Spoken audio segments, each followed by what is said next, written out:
All right, welcome to the program. It's Thursday, not Wednesday, but we've got the mayor with us anyway because, well, he couldn't be here yesterday. Had other things to do. Mayor Mitchell is with us for Midweek with the mayor. It's kind of late midweek. Late midweek. Right? So you're playing Carly Simon. Yes.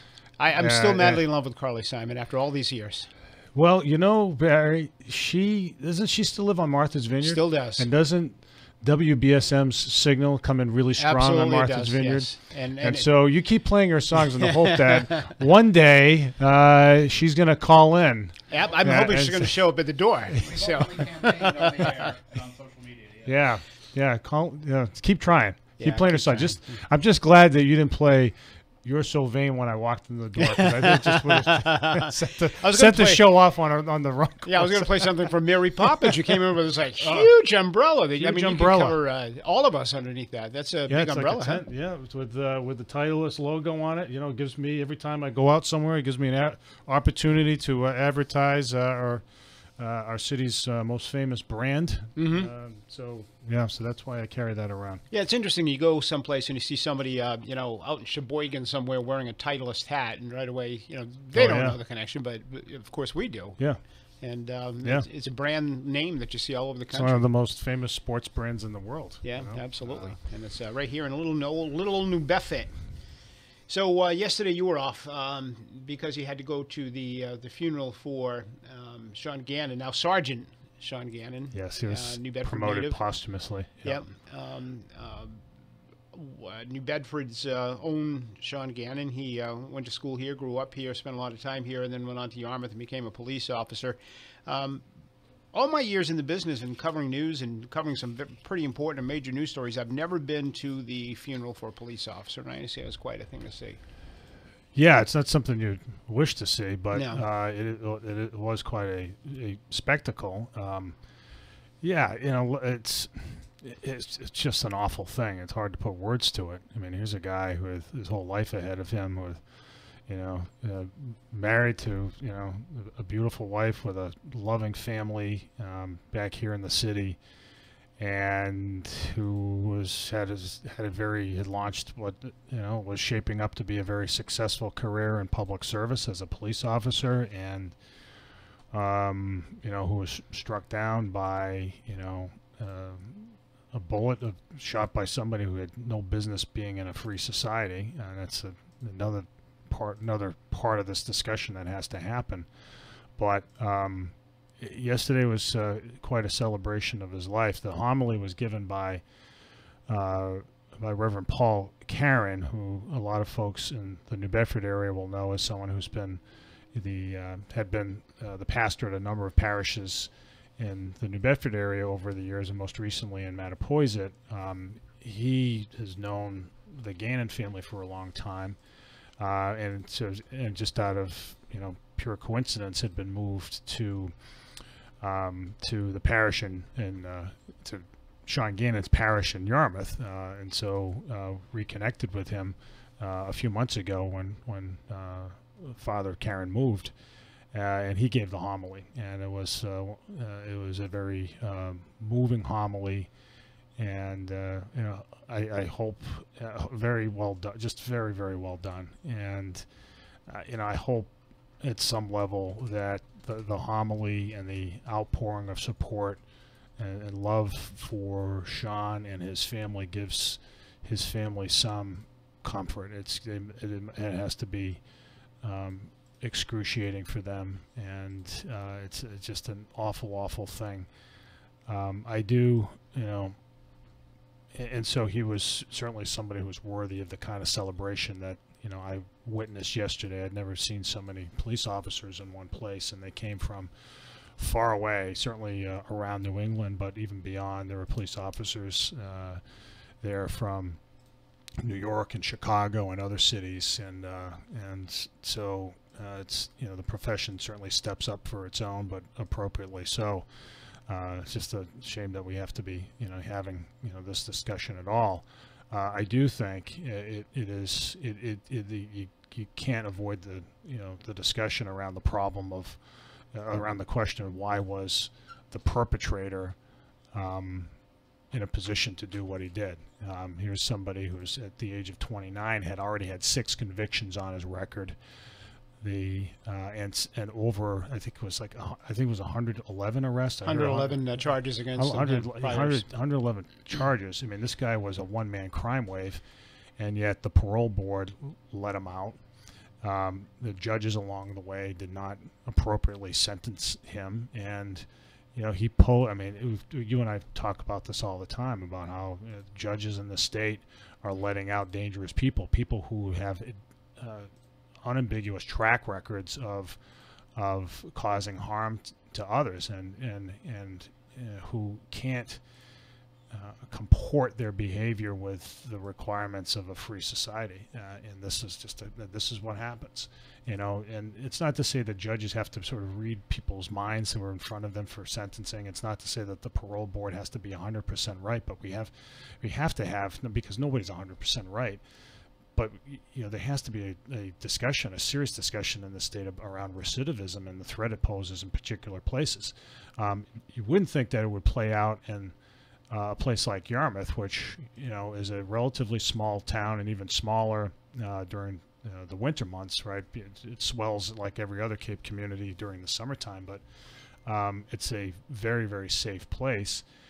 But we see it in the cities, New Bedford being no exception. And the legislature just got done passing what purported to be a reform of criminal procedure laws in the state, and some substantive criminal laws. And there were some useful reforms in there, but there was no real serious talk about what to do about people, the very small segment of the population that goes out and commits one crime after another and is released on bail or by the parole board, and go out and reoffend. There has to be a discussion around this in the state. Well, we do talk about this often, and my view on it is that we're seeing too many people that are appointed to the bench and maybe positions within the parole board that are making decisions based on political viewpoints as opposed to common sense and what the law is. And it's tough to, how do you hold them accountable? I mean, the public has no say in this. A judge gets appointed for life. There is a judicial review board that's almost never used. I mean, when was the last time we ever saw anybody call before a judicial review board? That's very rare. Yeah, I mean, the judges are evaluated by the bar, but much of that work is done outside the public eye. Some of that has to be brought into the daylight. I think the state has to do a better job figuring out who's suited to be a judge. I mean, there are lots of lawyers who want to be judges, and you don't have to be a constitutional scholar to be a good judge. You have to have somebody who's honest and has good sense and has some feeling for the implications of his or her decisions on a community and on the individuals who come before him or her. And it seems as though we certainly see it here in New Bedford in the district court, the state is swinging and missing on a lot of these candidates. I also happen to think that we could do a lot more against recidivism if there are stricter guidelines around parole and probation, particularly probation. So the difference with parole and probation is this, just so people understand the terms. When parole is an act of releasing somebody who's already been sentenced, somebody who's already serving time, and it's an act of reducing that results in the reduction of the sentence. Someone's let out early, right?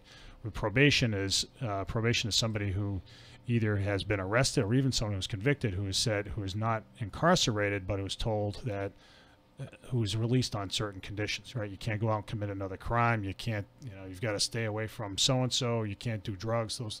What happens all too often is that there are folks on probation who either after as part of a sentence of probation or part of a release after arrest on probation, who go out and commit further crimes, and the judges just let them out again. And there has to be, just seems to me, if the judge lets you out on probation and you go out and commit another crime after having been warned not to, there is no consequence that follows from that violation of the conditions of probation, then the same person's to say, like everybody, like a kid would who's not punished for doing something wrong, they're going to think, well, I can go out and do whatever I want. I don't have to take this judge, this person in the black robe seriously. These judges are not stupid people. I mean, these are learned people. They're educated people. So it's obvious that what's happening is we're seeing decisions made based on ideology as opposed to a hard, fast, cut, black and white set of laws. I mean, judges have some discretion in terms of handing out these sentences, and it shows that their ideology is entering the sentencing phase, and that's why they feel, I don't know, maybe this guy's dog was, kicked when he was a kid or whatever, and we've got to give him a break, and society owes him something, so we give him chances. And so we're seeing political ideologies that are allowing these people to go back on the streets and reoffend over and over and over again. And some of it's ideology. I mean, I'm sorry to cut you off, but some of it is ideologically based, but some of it is just a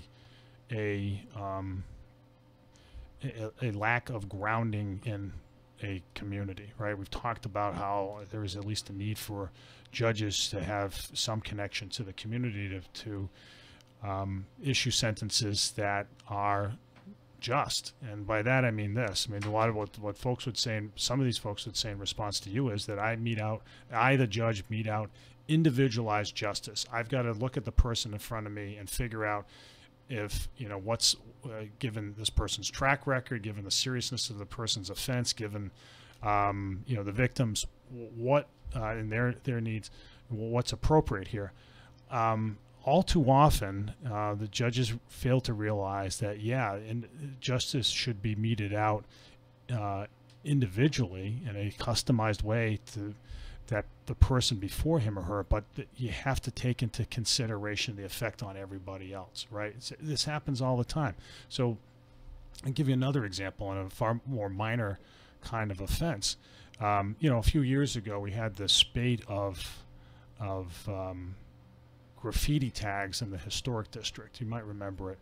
And these guys were arrested. These adults were arrested, and Mayor Lang was at the mayor at the time, and he spoke out against them. And then the case continued until the point when I was mayor, and I wrote a letter. I spoke up and actually went over to the 3rd District Court. I said, these guys are adults. They have prior convictions, and for tagging for graffiti. Now, in this case, they tagged things like the Custom House and some of the historic houses in the historic district, and just made a mess of the place. And I said, look, this case is all about general deterrence. It's not like these guys committed the crime of the century, but we as a city have a problem with graffiti. And in fact, what makes it even worse is that you have these buildings that are highly valued by the community. They're part of the city's identity and part of the city's history. And these guys, who were all from Rhode Island, they were all adults, they weren't kids, came into town, and in the case of one of them, had a prior conviction for doing exactly the same thing, went ahead and vandalized these icons of New Bedford's history. I said, if you let them go, if you let them off, why would anybody else be concerned about tagging anything in the city? And there's a point about general deterrence that has to seep in. The judges, and of course the judge in that case let these guys go. They had probation, and that was it. They had to do some kind of community service, and God knows whether they actually did it or not. But the point of it is that, at some point, the judges have to consider whether they are losing credibility, right? That when they let people go, folks will, under circumstances like that, and under far more serious circumstances involving violence, if the judges continue just to pass cases through and not take seriously the danger to the community's going to stop taking the judges seriously. It undermines the rule of law, and that, and I can't emphasize that. But why is that happening, though? I mean, that goes back to my point. I mean, I don't think these people are stupid people that don't understand that these folks pose a threat to society. Yeah, There's some something else of that's it's in there ideological, and sometimes I might come across as a hard-edged former federal prosecutor who wants to put everybody in jail. It's not the point I'm making. All I'm saying is that at some level, the community's interests have to be vindicated, Sure. or else the community's Well, a not lot of these going folks that are going through that revolving door, they know how the system works. I mean, a lot of people know how to play the system, whether it be getting benefits they don't deserve, or what happens to them if they get arrested on a specific charge or whatever. They're going to be in, they're going to be right back out again, and hold my beer. I'll be right back. Yeah. So they know how to play the system. It's that predictable. A lot of the judges, as you know, are selected politically. Friends of a politician, whatever, and they go up and the governor's council approves them, and it just, the whole system, everybody's connected. I'm wondering if maybe we've come to a point in Massachusetts where we need to start electing our judges so that they're held accountable some way by the public. So that we get to go out and say, hey, look, you're doing a crummy job. Maybe it's time we remove you and put somebody else in there. Yeah, I think as a starting point in that direction, it's probably worth having judicial evaluations made public. That hasn't happened yet, and in the state, and I think that would get many judges to sit up straight. And here's the other thing. Here's the other thing that's missing from the discussion: data. So it is. There is we can have these debates, and I've brought them up to judges before. And what they'll say is, well, you're just basing your points off of anecdotes. This one particular high-profile case or something that's been in the newspaper, whatever. And, the reality is that, every case is different, and I have to treat everyone on their own terms. And you can't just pick out these, one-off examples and say the whole system's a mess.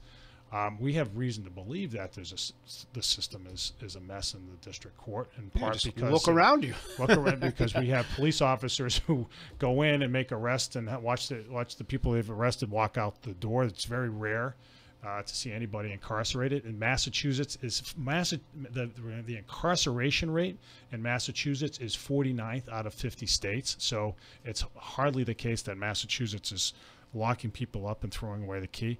What I would like to see in district court is a modernization of the way that they track cases. When I was at the U.S. Attorney's Office, mind you, in federal court, the volume of cases is far lower, but we could tell you, for any given judge, because we tracked this, what they were giving out in sentences, and for what kinds of crimes, and you could actually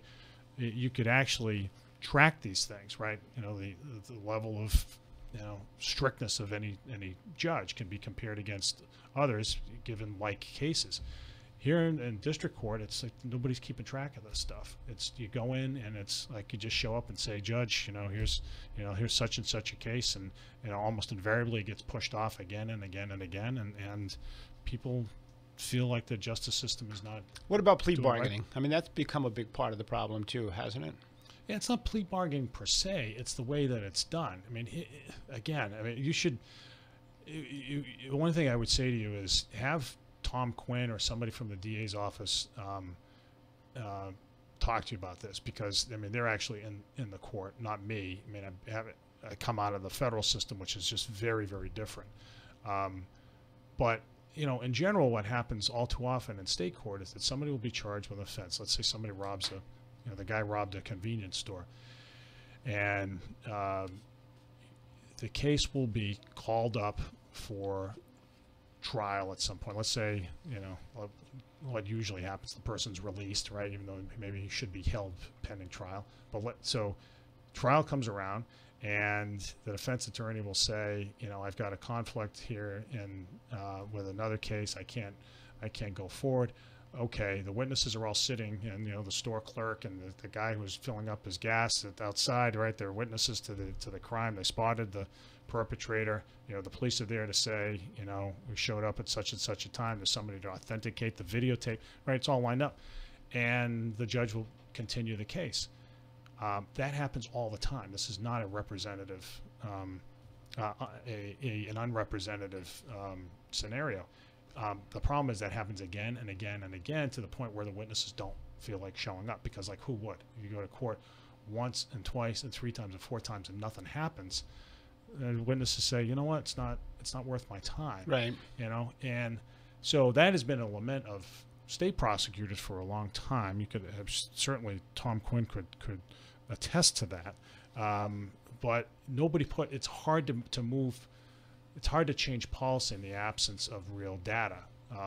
If we had real data from the affairs of the district courts, even just ours, 3rd District Court in New Bedford, we could start to mount a much stronger argument that, in every case on average has been continued X times, that goes, before there's a plea bargain, because that's what happens. When the witnesses stop showing up, the state caves and says, yeah, we'll plea him out to some much lower offense, because they know it's hard to prove the case without witnesses.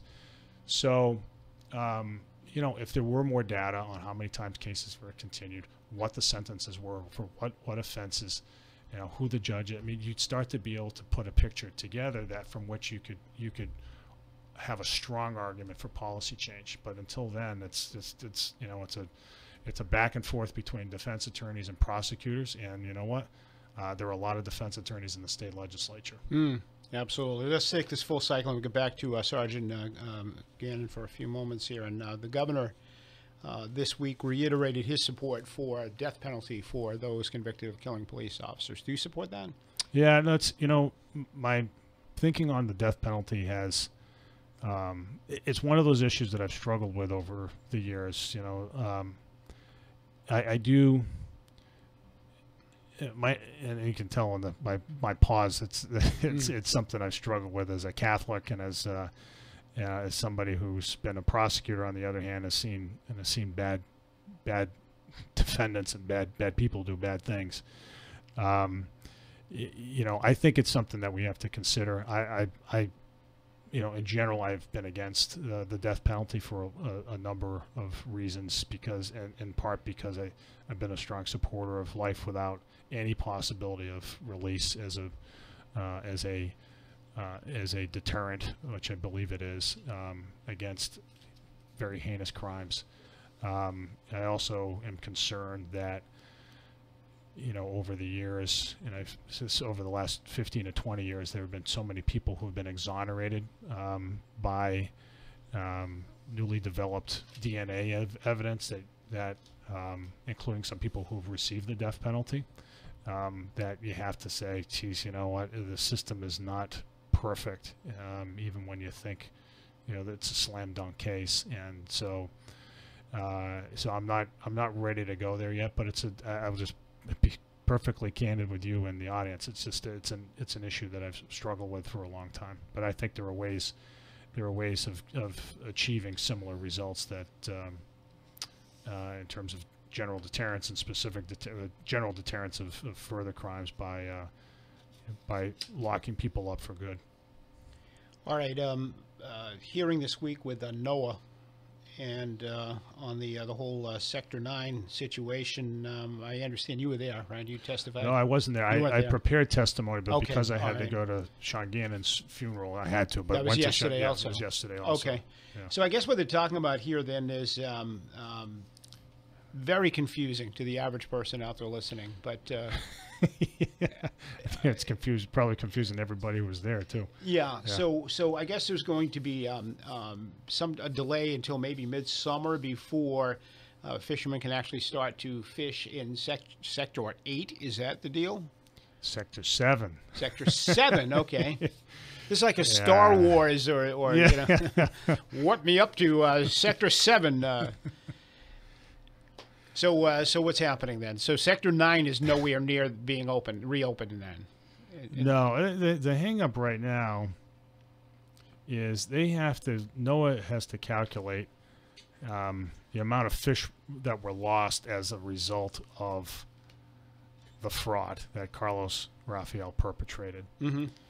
And so, which is a very difficult exercise, but they have all the information that they are ever likely going to get to make those calculations, and so those calculations inevitably will be highly imperfect. My argument basically is, look, don't try to make it perfect. Get on with this. Go through the calculations, figure out what the overages were, and then tell the sector, yeah, this is what the overage was, and this is what you're going to have to pay.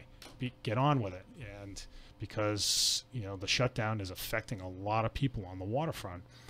So the overage is basically coming through two sets of problems. One is, you know, where Carlos mislabeled fish, right? Mischaracterized what they were, right? Calling them a fish that was more abundant than one that wasn't. It was right? species fluid, right? Right. Yeah. And then the other was when they just caught things and caught fish and didn't report them fully. So they have to go through all the data, through all the trip reports and all the dealer reports that folks are required to fill out for every fishing trip. The vessel monitoring system, the VMS data, to determine where the vessels were when they were fishing, so that they can determine whether it was, you know, Gulf of Maine cod or Georgia's Bank cod, right? You know, this is almost silly at this point, isn't it? Well, yeah. I mean, it's almost like, you know, debating how many, you know, what's how many angels can you put on the head of a pin? I mean, yeah. It's so do we do it's a sort of fish an absurdity census at this point? We go out and start. Well, that's what but that's what they do anyway. I mean, yeah. they have to do that. All I'm saying is the information they have is not going to get any better. They just got to hurry up and get on with the calculation and tell, you know, the folks in Sector 7, or excuse me, now Sector 7, formerly Sector 9, how much they owe, and let's get back down to business. All right, so now we're going from Sector 9 down to Sector 7, and we still don't have any kind of timeline for when our guys can get back to work fully.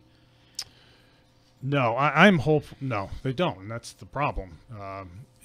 Part of what I'm hoping is that, you know, this civil case that is now pending that NOAA brought, another component of NOAA brought a couple of months ago, is going to force some kind of so-called global resolution, whereby the civil case, the sector management issue, the sector overage issue, that all gets wrapped up. And so the clock is ticking on the civil matter. I don't have the exact date, but it's, you know, in the next couple of months it'll have to go before an administrative law judge, and that'll kick off a number of procedural steps. And I hope that the parties before that point come to some resolution. I've been trying to, you know, do whatever I can to facilitate those discussions. You know, whether it's to help them identify buyers on the waterfront to, you know, buy up some of Carlos's boats, and, you know, there's been some interest, not nearly as much as we'd hope there to be, but, you know, the goal of all of this, I mean, this stuff gets so complicated, but the goal at the end of the day is to keep as much fish coming into New Bedford as possible. That is it. Last Thursday, the City Council voted, I think it was unanimously, on Councilor Gomes' motion to have a summit of everybody involved in the fishing industry, and invite the senators, and I guess he had a copy of it sent to President Trump as well. He said it's not, he got a little mad when I called it a powwow. He said it's a summit, and we're going to, damn it, we want to, and I get it, he's frustrated, and he represents people, as you do, that are very frustrated by all that's going on. I think it was Wednesday, after you left on Wednesday, we had a discussion about this with the audience, about how our federal delegation has not been cooperative or helpful in this in any way. And I got a phone call from former Ward 5 City Councilor Kerry Winterson, who said, Barry, I was on the council for 4 years. We passed resolution after resolution after resolution, sent letters after letter after letter to our federal delegation, Senators Warren and Senators Markey, and we never got a response back asking their help for this.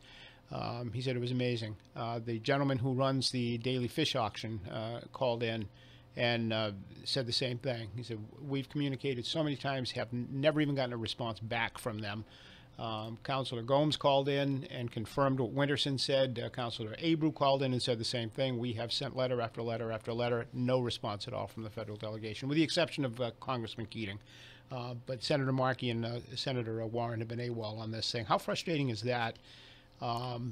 For the city councilors? Well, for all of us. I mean, as a city. I mean, we have an elected body, government body there that's trying to communicate with the U.S. senators and trying to get them to help, and we're not even getting a letter back, not even a sorry form letter, sorry, we can't help you. Nothing. Yeah, I mean, if that's the case, they should, you know, I'd feel the same way. I mean, I interact with the senators and Congressman Keating on these matters personally. I mean, Well, they all defended Keating and said Keating's been active, but all of them said that that Warren and Markey just won't even respond in any way. Yeah, yeah. I talked to both senators about fishing and issues. I mean, they may not be getting back to the city council, and if their offices aren't, they should.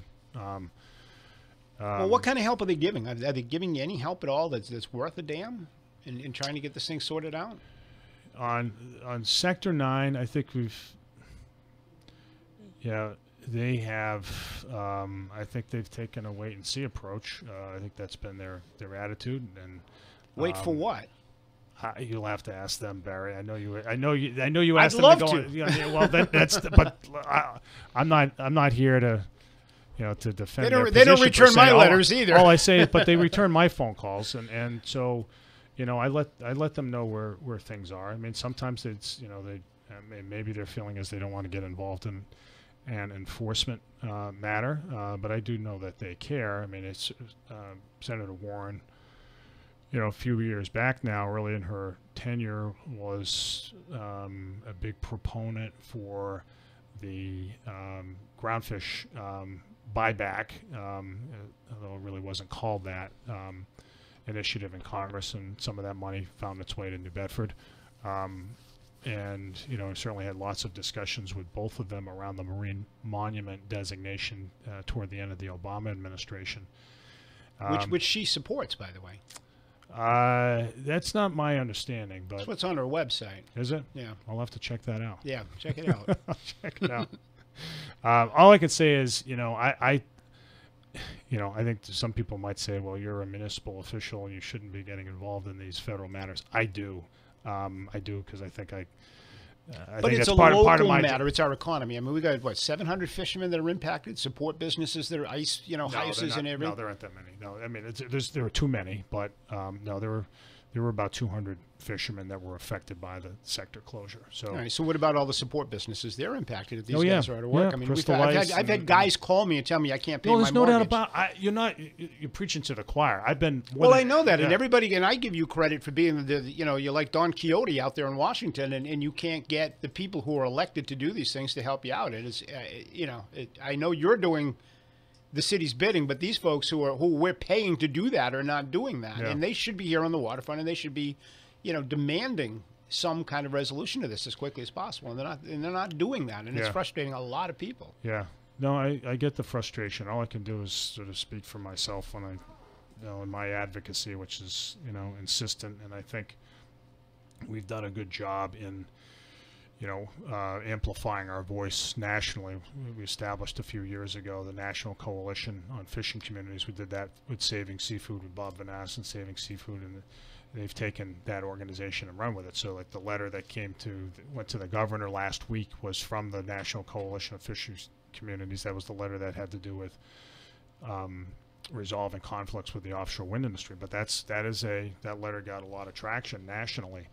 And so the voice of the industry is getting louder, in part because of the work that we've been doing and Saving Seafood's been doing, and some of the and a number of fishing businesses have been doing over the last few years. So I'm hopeful that especially as we move forward, that the major issues can be sorted out. We need more money for science, more government money for science. We need Magnuson reform that allows for more flexible rebuilding periods, which is something that doesn't sit well with certain folks, but I think it's important.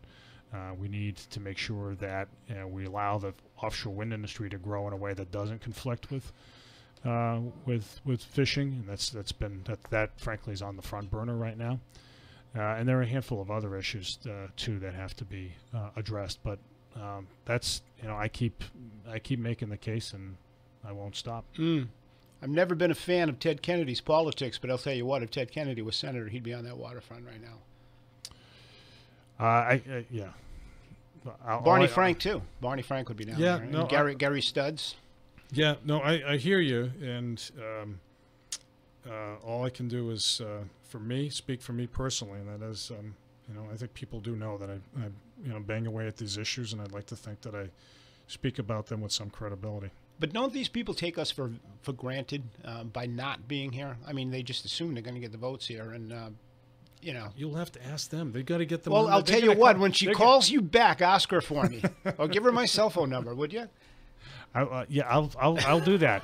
I'll Appreciate do that. You wait till you get the text. Hi, Barry. It's Senator Warren, your best friend. All right, let me take a quick break. We got a lot of folks that want to chat with you, so we're going to do a break. We're going to get right to your calls for the mayor next. Stay tuned. 508-996-05. I almost gave my cell phone number. 508-996-0500. We'll be right back.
Shoot down to DC in 10 minutes.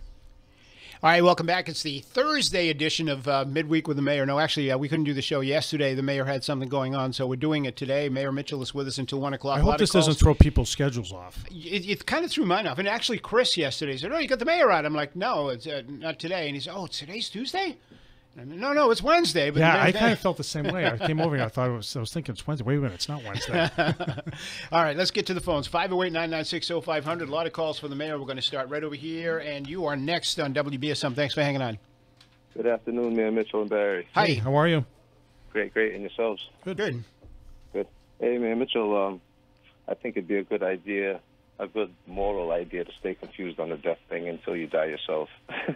You don't want to have anything to do with putting anyone to death or anything, man. This guy did what he did, and I think putting someone to death is not really teaching them a lesson. We've had discussion over this the other day. Mm-hmm. Yeah, If this guy hates law enforcement the way that he does, and he feels so strongly about it, he should maybe be forced to work under law enforcement for the rest of his life for free. You know what I mean? And put money into the families that he took their life. Let him support them through the system. Why can't we have laws like that where we keep these people alive and make them our workforce? Well, we don't want him working anywhere outside of the four walls of a prison compound. I'm not saying outside the walls of a prison. I'm not saying anything like that, but make him work on a workforce instead of having him put to death, because there's no lesson there as far as I'm concerned. All right, let me hold you right there. I want to grab another one. 508-996-0500. You're on with the Mayor. Go ahead. Good afternoon, gentlemen. Hi. Good afternoon. Hey. I have two questions, then I'll hang up. First question goes to the judges of Massachusetts. The question will be, out of the entirety of consideration that a judge in Massachusetts gives on a case, I would estimate that about somewhere between 15 and 20% of that consideration is for the protection of the general public, and that the rest of it goes elsewhere. Would you strongly disagree or agree? And then the second question would be, is there a mindset that you would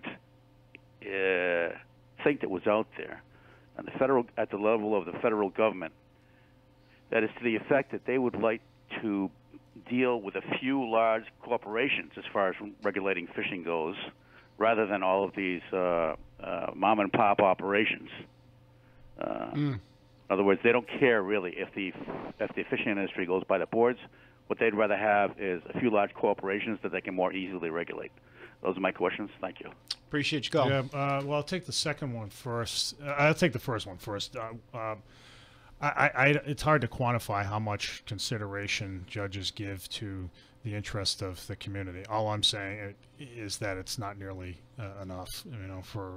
We just see it so often, especially here in district court in New Bedford, where folks who were defendants, who have a clear track record of unlawfulness are released and continue to commit crimes, notwithstanding whatever the judge says to them. That don't let me see you again kind of thing is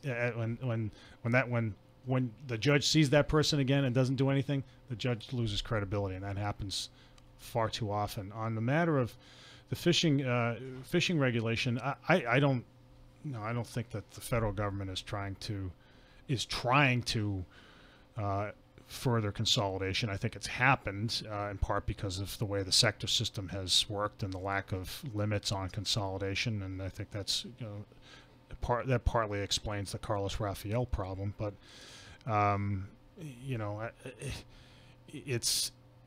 there's a lot to say there. I don't think the federal government's trying to do that, but I do think that the federal government could do a lot more when it comes to developing science and creating or supporting scientific research so that our fisheries are sustainable and our fishing ports, especially our favorite fishing port, New Bedford, are sustained. 508-996-0500 if you'd like to chat with the mayor. Let's go to the next call. Thanks for hanging on. You're next on WBSM. Good afternoon, gentlemen. Hey. I'm calling because I was under the impression there was a vote on these landlords from 14 days to 3 days to clean the property. Did it pass? Yeah, it did pass. It did pass. The city council passed it, yeah. Which is okay. Now, what happens if a tenant gives the landlord the 3-day notice and nothing's done? So the way it works is it wouldn't be handed to the tenant. It has to be served on the landlord's address of record, and so that's when the clock starts to tick. So the landlord gets it. The landlord has 3 days to clean up the property, and if the landlord doesn't, the city comes in, or the contractor on behalf of the city comes in, cleans it, and then the bill is given to the landlord to pay. Now, is the tenant's name on that?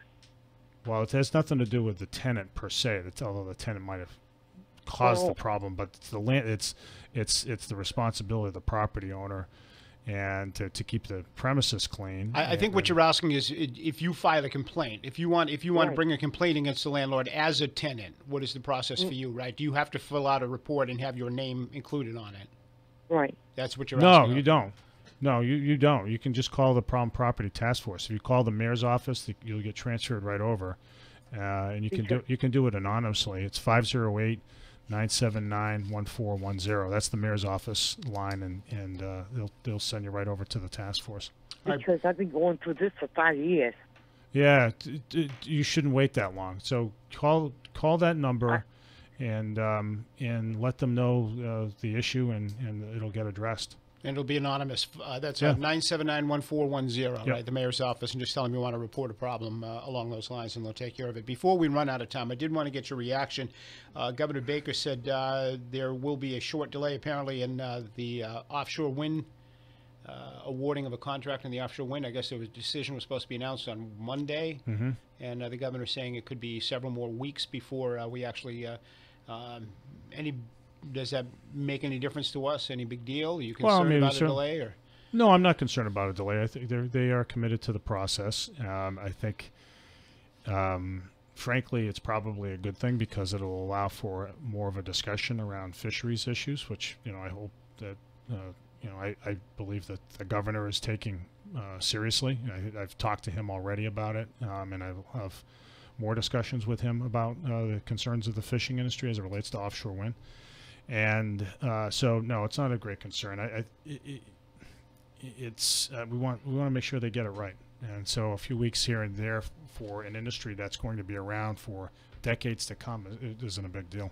All right, quick break. We'll come right back with more calls for the mayor. Stay with us. You're listening to 1420 WBSM.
All right, welcome back to the program. 508-996-0500. Only a couple of minutes left. Let's try to do the lightning round here. You're next with the mayor. Get right to your point, okay? Hello, you're on the air. Yes, hi, good afternoon. Hi. Hi. You know, I just wanted to report something. There was a vehicle that hit a light. It's going to be almost a year now on the corner of Acushnet Avenue and Dawson Street, which is right in front of the Santander Bank. And that barrel has been there for almost a year. And I cannot believe they have not replaced that light yet on a main thoroughfare like that. Okay, so Dawson and Acushnet Avenue. Yes. We'll get on it. And I'm sure the councilors must go by there all the time. Did they see that? I don't know why nobody's followed up. And I've called the city about it before, you know. All right, they're writing it down. They'll check into it. I want to grab another one. 508-996-0500. You're up next in WBSM. Wow, two of my favorite people on the radio at the same time. Questions both for the mayor. One, I hope you don't laugh. Two, I think you can give me a direct answer. Number one, I heard a long time ago, hope you don't laugh on this, that the judges get a phone call from the sheriff on how many people they can take that day. So they do. True? They do. Yeah, I don't.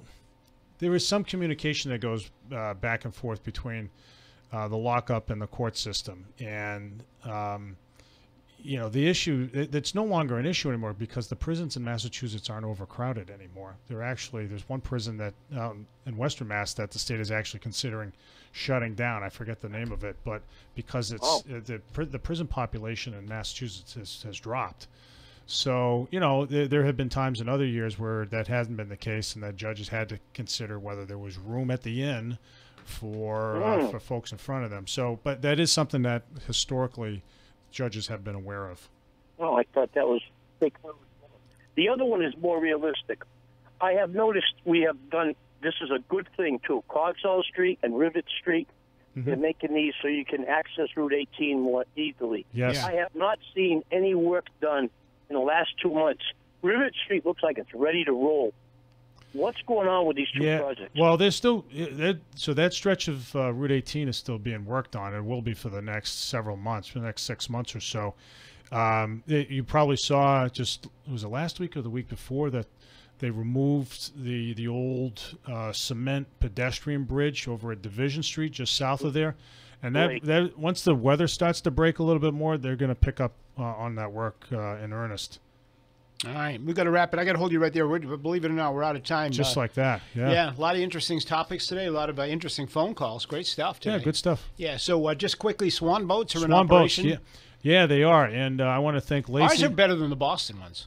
Ours are, yeah, of course they are. They are so, much better. The Swan boats are back on Button. Actually, we've never had them. We had those square boats years ago, right? Yep. But the Swan boats out there, and they're a lot of fun. I want to thank my friend Lacey for joining me in that ride the other day, and I'm glad I didn't tip the boat over. Should have taken the tie off, though. I know. We're out of time, Mayor. Thanks for coming in. Appreciate it. All right, thanks, Barry. All right, we're going to go take a break for the news. We're back on the other side with your phone calls on a whole bunch of stuff, so stay with us. You're listening to 1420 WBSM, New Bedford.